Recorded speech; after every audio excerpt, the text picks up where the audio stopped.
Muy buenas a todos y bienvenidos un día más al curso de testing. En el último vídeo exploramos el uso del patrón self-shunt para evitar la creación de nuevas clases al implementar dobles de prueba manuales. Sin embargo, también mencionamos que a partir de PHP 7 existe una opción que puede ser aún más conveniente, ya que mantiene nuestra clase de prueba un poco más limpia. Esta alternativa se basa en el uso de clases anónimas, una característica que fue introducida en PHP 7.0, que nos permite definir clases temporales sin necesidad de asignarles un nombre. Esto es útil para encapsular lógica específica que no requiere reutilización y nos ahorra la creación de clases innecesarias. Vamos a ver cómo funciona en la práctica.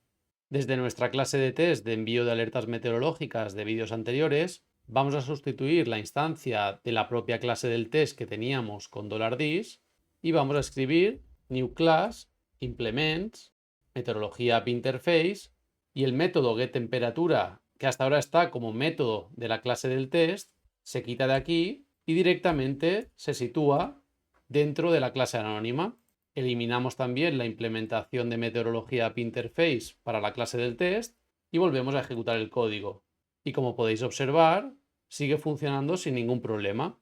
Si en el return devolviéramos un 0, al no ser menor de 0, el test no pasaría.